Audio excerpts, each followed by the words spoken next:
santetnya akan berbalik sendiri, berbalik kepada yang ngirim gitu. Makhluk gaib bakalan cium tangan gitu. Bismillahirrahmanirrahim. Assalamualaikum warahmatullahi wabarakatuh. Para sedulur batinnya, alhamdulillah kita dapat bertemu kembali. Tentunya masih bersama saya, Cak Gondrok. Sedulur batinnya, sebelum kita lanjut, alangkah baiknya kita berdoa terlebih dahulu. Mudah-mudahan kita semua diampuni dosanya oleh Allah Subhanahu wa Ta'ala, dan mudah-mudahan kita semua dipanjangkan umurnya, dan mudah-mudahan rizki kita semua dilancarkan oleh Allah Subhanahu wa Ta'ala, dan rizki yang Allah berikan kepada kita mudah-mudahan barokah. Amin amin ya rabbal alamin. Dan mudah-mudahan untuk sedulur semua dan juga saya, intinya kita mudah-mudahan selalu diberi kesehatan oleh Allah Subhanahu wa Ta'ala ya. Amin amin ya rabbal alamin. Baik para sedulur batin ya, untuk pada konten kali ini kita akan membahas ajian Kuluhu Sungsang. Ajian Kuluhu Sungsang ada beberapa versi. Ada yang dari Jawa, ada yang menggunakan Arab, maksudnya versi Arab gitu. Ada yang versi Sunda, ada juga versi apa lagi itu lupa saya. Intinya tuh banyak. Ada Kuluhu Sungsang yang panjangnya itu sama, ada juga yang lebih panjang lagi. Dan untuk ritualnya pun berbagai versi juga. Ada yang susah, ada yang mudah gitu. Biasanya kalau yang susah itu memang Kuluhu Sungsang yang energinya nggak karuan gitu. Maksud saya nggak karuan, sekali kena langsung binasa gitu loh. Tapi untuk Kuluhu Sungsang yang kita bahas kali ini yang sedang-sedang aja lah, karena biar nanti misal takutnya disalahgunakan sama sedulur ya, jadi nggak terlalu parah gitu. Tapi kalau untuk masalah luka dalam, kalau yang namanya terkena Kuluhu Sungsang itu pasti parah lah, tapi insya Allah nggak terlalu lah gitu.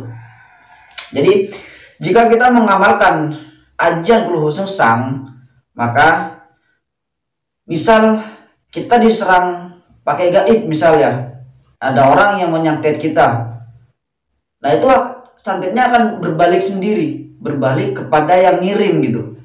Namanya Kuluhu Sungsang. Sungsang ini artinya kebalik gitu, artinya nyungsang gitulah. Jadi sesuatu yang dikirim sama orang, misal kirim santet, kirim makhluk gaib, niat jahat kepada kita, itu bakal balik sendiri kepada orang yang nyerang kita gitu. Nah misal kayak ada orang yang mau melet ke kita, itu nggak bakal nyampe ke kita, itu bakal balik sendiri ke dia gitu. Intinya kalau untuk masalah khasiat dari ajian Kuluhu Sungsang ini, intinya membalikkan hal-hal yang buruk kepada orang yang mengirim. Nah ini bisa juga digunakan mungkin dari sedulur semua, ada yang punya bos atau punya atasannya. Nah mungkin saat ingin menghadap bos atau atasan, itu pasti kita akan grogi itu, apalagi pasti pas kita bikin salah gitu, pasti kita grogi, takut gitu. Nah kita tinggal baca aja 7 kali, nanti kita pas ngadep bos atau atasan itu bakalan tenang. Yang ada nanti si bos itu atau si atasan itu yang ngeter pas ketemu kita gitu. Jadi kita aman-aman aja gitu. Jadi untuk Kuluhu Sungsang ini, apalagi kalau masalah makhluk gaib, kalau kita istiqomah ngamalin ajian Kuluhu Sungsang ini, makhluk gaib bakalan cium tangan gitu. Kenapa? Karena memang untuk ajian Kuluhu Sungsang ini benar-benar dibenci sama makhluk gaib loh. Jadi misal kalau kita pakai ajian-ajian yang lainnya untuk ngehajar makhluk gaib, yang kita hajar itu mungkin lebur, tapi yang namanya makhluk gaib itu kan banyak saudara-saudaranya gitu. Mungkin saudaranya atau temennya gitu yang lain bakalan dendam sama kita gitu kalau kita pakai ajian-ajian yang lain. Tapi kalau kita pakai ajian Kuluhu Sungsang untuk naklukin makhluk gaib, yang lain nggak bakal ada yang berani gitu loh. Kalau kita pakai ajian Kuluhu Sungsang, jadi mereka itu nyerah kayak apa ya? Nyerah dengan sadar gitu loh. Kalau kita pakai ajian yang lain, mereka nyerah tapi punya rasa dendam. ya mereka takut sama kita, tapi nanti anak cucu kita pasti bakalan dikerjain gitu. Nah, tapi kalau kita pakai ajian Kulhu Sungsang ini, jin itu bakalan takut sama kita. Terus sampai turunan keberapapun anak cucu kita itu bakalan ditakutin makhluk gaib juga. Kenapa? Karena kita udah pernah ngeistiqomahkan ajian Kulhu Sungsang ini. Jadi kita istiqomahkan ajian Kulhu Sungsang, jin-jin insya Allah udah pada takut sama kita tuh ya, udah pada takut sama kita. Nah, nanti anak cucu kita itu meskipun nggak ngamalin ajian Kulhu Sungsang itu otomatis akan ditakutin sama makhluk gaib. Kenapa ya? Karena anak cucu kita itu kan dari darah daging kita tuh kan, itu udah mengalir gitu. Jadi otomatis semua anak cucu kita itu bakalan ditakutin atau disegani makhluk gaib gitu. Jadi paham ya lo ya. Tapi sebelum lanjut di like dulu lah, mantap ya. Yang belum subscribe di subscribe.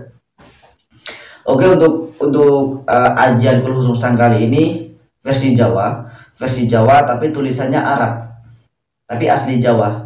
Memang ada yang nyiptain versi Jawa pakai tulisan Arab, tapi di sini kita ada tulisan Latinnya juga. Jadi mungkin ada sedulur semua yang mungkin kurang paham pakai bahasa Arab, nanti saya kasih juga pakai tulisan Latinnya ya. Oke, jadi sebelum kita lanjut ke amalannya, saya terangkan dulu untuk cara ngamalin ajian Kulhu Sungsang ini. Itu dibaca sebanyak 7 kali sehabis sholat wajib. Jadi kita sehabis sholat zuhur itu kita baca 7 kali, habis sholat asar kita baca 7 kali, habis sholat maghrib kita baca 7 kali, habis isya kita baca 7 kali, habis subuh kita baca 7 kali. Atau mungkin pengen ditambah sama sedulur, tengah malam 7 kali itu malah lebih bagus. Itu malah lebih bagus. Sampai kapan ya kita istiqomahkan aja lah, jangan berhenti gitu, karena ini memang dahsyat banget. Dan satu lagi untuk para sedulur yang masih kurang umur, saya mohon maaf banget, mohon maaf banget, jangan coba-coba ngamalin ini karena ini energinya panas banget beneran. Jadi kalau untuk amalan-amalan yang energinya nggak panas itu saya pasrah, nggak apa-apa. Tapi kalau ini saya mohon maaf banget karena ini energinya panas banget loh, beneran. Apalagi batinnya masih belum kuat. Saya mohon maaf, jangan dulu ya, jangan dulu. Mungkin nanti sekitar umur 20 terus batinnya udah kuat, pikirannya udah dewasa, mungkin boleh lah untuk ngamalin ini karena ini bener-bener panas loh, beneran. Apalagi kalau bocil ngamalin ini terus jin-jin pada tunduk, malah dibuat mainan malah nanti ya. Oke, jadi untuk tawasul yang pertama sebelum ngamalin tawasul kepada Kanjeng Nabi Muhammad Shallallahu Alaihi Wasallam, dan yang kedua kepada 4 malaikat, dan yang ketiga 4 sahabat Abu Bakar, Umar, Utsman, Ali, dan yang terakhir kepada selanjutnya kepada kedua orang tua, dan yang terakhir kepada orang yang mengijazahkan, man ajasani ila hadratim man ajasani, seperti itu. Nah, jadi langsung setelah kirim tawasul langsung dibaca amalannya. Untuk amalannya yang tulisan Arab seperti ini. Bismillahirrahmanirrahim. Kulhu Sungsang rajah iman, kudungku malaikat Jibril, tekanku kang nuntun Nabi Muhammad, la ilaha illallah Muhammadur Rasulullah sallallahu alaihi wasallam. Dan mungkin yang nggak paham sama bahasa atau tulisan Arab, ini untuk tulisan Latinnya ya. Bismillahirrahmanirrahim. Kulhu Sungsang rajah iman, kudungku malaikat Jibril, tekanku kang nuntun Nabi Muhammad, la ilaha illallah Muhammadur Rasulullah sallallahu alaihi wasallam. Jadi udah lengkap saya kasih yang tulisan Arabnya, juga udah saya kasih yang tulisan Latinnya. Karena kalau cuman saya kasih tulisan Arab itu pasti di komentar banyak yang nanya, Cak, tulisan Latinnya mana? Cak, saya nggak ngerti baca tulisan Arab gitu. Jadi udah saya kasih semua ya. Jadi untuk cara ngamalinnya ya tinggal kita tawasul terus kita amalin habis sholat wajib, itu 7 kali aja. Nah pas kita pengen gunain ya, pas kita pengen gunain, misal kita mau ngadep atasan tuh ya, kita baca dulu, gak usah pakai tawasul lah, cuman cukup dibaca aja. Kita baca 7 kali, 7 kali dalam hati. Setelah itu kita menuju atasan, atau kita pengen ke tempat angker mungkin ya, mungkin mau ikut teman penelusuran atau ingin berziarah tapi malam-malam, terus takut ditempelin sama makhluk gaib, takut dikerjain makhluk gaib ya, sebelum berangkat baca aja 7 kali. Insya Allah apa ya, pagar dirinya aktif insya Allah, asal udah diistiqomahkan ya, asal udah diistiqomahkan gitu. Insya Allah kalau udah baca minimal 7 kali, makhluk gaib gak ada yang berani deketin gitu, pada sungkan semua. Kenapa? Karena kalau makhluk gaib maksa ya mereka bakalan terbakar gitu. Oke sedulur semua, mudah-mudahan apa yang kita bahas kali ini itu bermanfaat untuk sedulur semua. Mudah-mudahan sedulur semua itu mengerti ya apa yang saya jelaskan dari tadi. Oke, jangan lupa di like, yang belum subscribe di subscribe dulu. Oke mantap, kita akhiri saja. Wassalamualaikum warahmatullahi wabarakatuh. Salam Rahayu.